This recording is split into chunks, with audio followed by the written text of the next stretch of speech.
और सीधी तस्वीर आपको दिल्ली की दिखाते हैं। सुधांशु त्रिवेदी बीजेपी की तरफ से प्रेस कॉन्फ्रेंस कर रहे हैं। बंगाल में बीजेपी कार्यकर्ताओं पर हिंसा को लेकर बीजेपी टीएमसी पर सीधे हमलावर है। हिंसा और प्राण घातक हमलों के दौर में भी भारतीय जनता पार्टी के 50,000 से अधिक कार्यकर्ताओं ने अपना नामांकन किया है।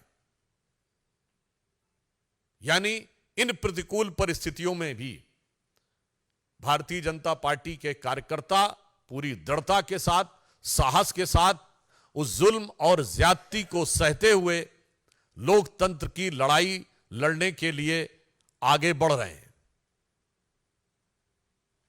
और मैं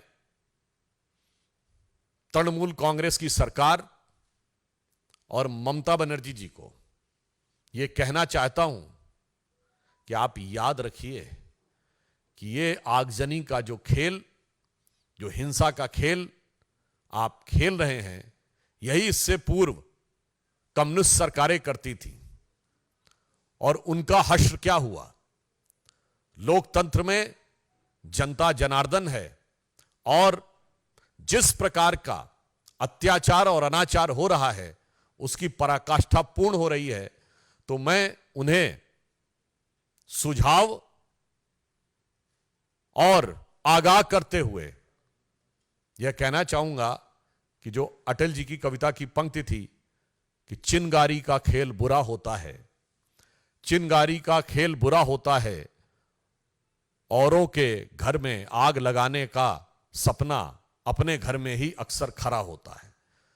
तो जो कुछ ये कर रहे हैं, और इसी के साथ मैं समस्त विपक्षी दलों से पूछना चाहता हूं कि लोकतंत्र का जो स्वरूप, हिंसा से घायल स्वरूप दिखाई पड़ रहा है, पश्चिम बंगाल में जो मां माटी मानुस की बात करती थी, वहां भारत मां के विरुद्ध खड़ी हुई शक्तियां प्रबल, माटी खून से सनी हुई और मनुष्यता पूरी तरीके से व्यथित और कलंकित नजर आ रही है। उसके बाद भी किसी विपक्षी दल को इसके लोकतंत्र में कोई समस्या नजर नहीं आ रही।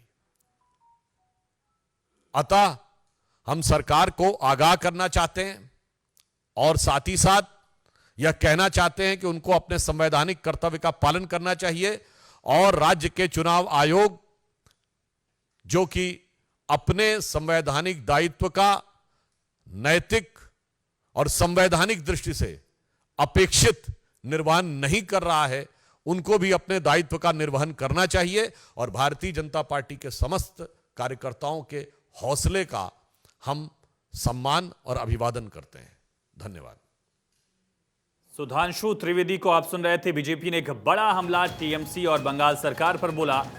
ये कहा कि 50,000 कार्यकर्ताओं ने हमारे नामांकन किया, लेकिन इसके बावजूद प्रतिकूल यानी कि स्थितियां बीजेपी के खिलाफ बनाई जा रही हैं, हिंसा की जा रही है, कार्यकर्ताओं को मारा जा रहा है।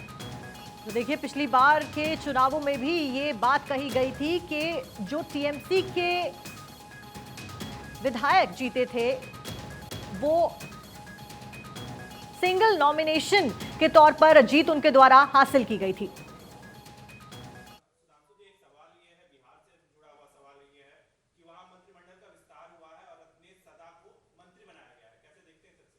दूसरी तरफ जो तस्वीर आप देख रहे हैं, राज्यपाल आज खुद साउथ 24 परगना पहुंचे थे और वहां पर उन्होंने हालातों को समझा है। दूसरी तरफ बीजेपी इस मुद्दे को लेकर सरकार पर हमलावर और विपक्ष पर भी बीजेपी सवाल उठा रही है कि बाकी विपक्षी दलों को ये चीजें बंगाल में क्यों नहीं दिख रही, जो बीजेपी कार्यकर्ताओं और लोकतंत्र के खिलाफ काम किया जा रहा है। तो देखिए, बंगाल में हिंसा को लेकर भारतीय जनता पार्टी का हमला सामने आया। बीजेपी कार्यकर्ताओं की हत्या हो रही है, ये बड़ी बात यहां पर कही गई है। जिस तरीके से पिछले दिनों लगातार हिंसक तस्वीरें बंगाल से लगातार निकल कर आ रही हैं, उसके ऊपर बीजेपी ने यहां पर सख्त रुख अपनाया है। बड़ी बातें, बड़ा बयान और बड़े आरोप यहां पर टीएमसी और बंगाल में हुई हिंसा के ऊपर लगाए हैं।